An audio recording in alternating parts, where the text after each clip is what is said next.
that I'm able to do now. But I could never have done that had I still been in that position where I was working on making my mark. So I look at it as making the mark is different than legacy building in the sense that it's really good for the ego. It's all about me, you know. It's a wonderful ego boost. When we get into the legacy side, I think the ego has to go out of the whole scenario. And you know, if you think in terms of you know, whose legacy is America? You know, is it the leaders that signed the Declaration of Independence?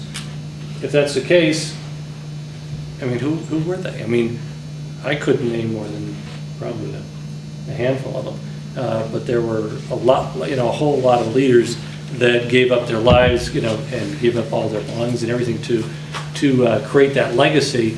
But we don't know who they are, and it's not really important because that's not why they did it. They did it because it was the right thing to do. So I came up with 6 questions to ask yourselves in terms of you know, really am I in a mindset to be a legacy builder, and I thought I'd just share them with you. One is, am I happy to let someone else lead? Or, you know, do I have to be the guy, or am I happy letting someone else do it? Am I happy to succeed and not get the credit? Because probably I won't. How do I feel about not being needed anymore?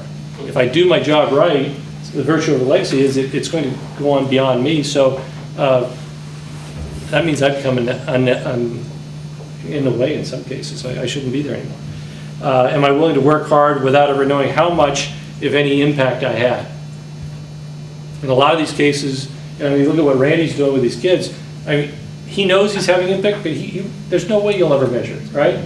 You know, I was involved in creating this self-fund, the Social Enterprise Loan Fund, that we actually did a loan for Randy's organization when he started this huge scale because it required a lot of capital. Well, that's pretty cool. But that, you know, what Randy did is not my legacy. It's really his legacy, but he. So I don't know what impact I had. He doesn't know what impact he had. But we have to move forward with the confidence that something really good is coming out of all this. We just can't really quantify it. Or if we tried to, it would be just way too much money invested in the wrong thing, counting rather than doing. So I think those are the kind of questions that I ask. And then the last one being, am I happy to enroll someone else to take over, you know, my project? It's, you know, it's my company or my organization or my project.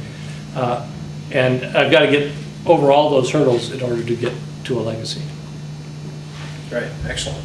So it sounds like both from your comments and from the frequency of heads nodding on the panel, it sounds like you guys are making the distinction that making a mark is more ego-driven and leaving a legacy is more of the extended impact that goes beyond you and benefits other people. Is that a fair summary? There was a question back there? Go ahead. I think there was 5 questions.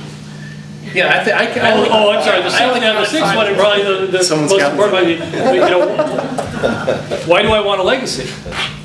You know, it's got to be really something that's really inside me that I want that, because everybody doesn't want that. Some people want to be, you know, in charge and the doer and control everything, and they can have an impact, a really significant impact during their life and during their productive time.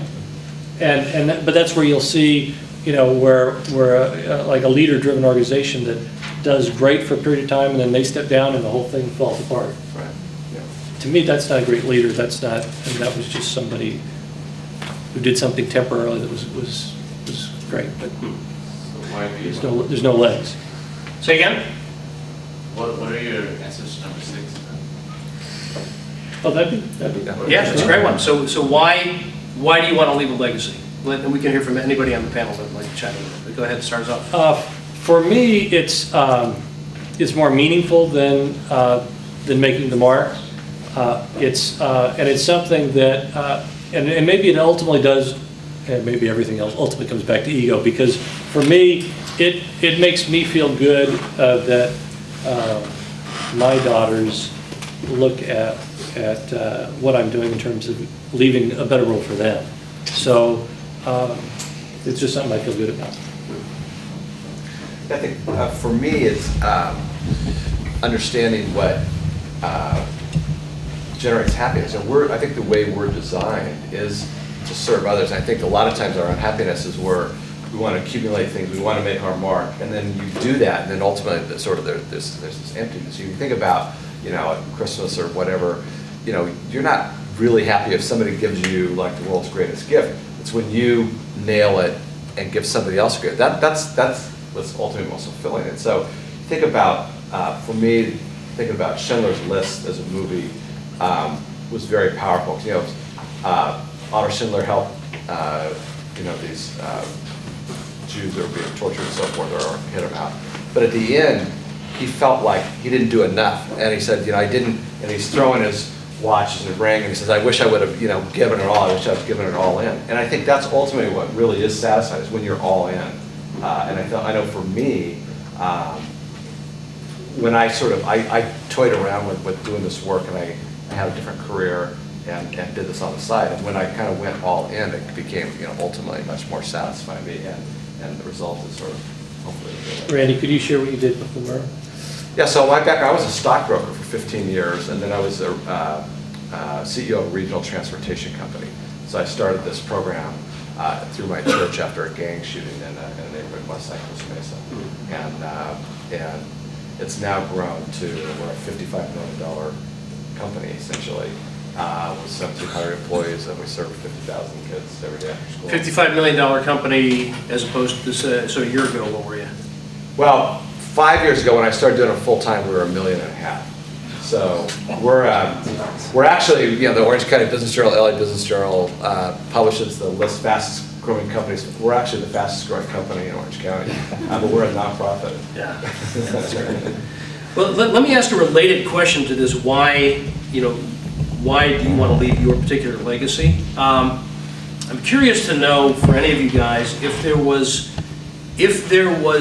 a particular event, moment of truth, situation in your life that caused you to make that switch from mark to legacy.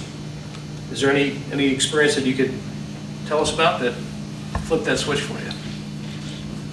I have to say that for all of us, if I don't think the intent is to live a legacy, because your ego is a part of that intent. And until you separate yourself from ego, it's not about legacy. And that's really important. As Randy says, being all in is giving everything that you have. And then you've got to get all out. You have to get out of the way. You have to get out of the way for whatever it is that you're creating, whatever vision that you have. And we speak so much about our children being our legacy. Well, our children are not our legacy if we are creating their life for them, if we are making our mark on them, if we are empowering them to live the life that they were born to have, then we've left our legacy. So it really involves removing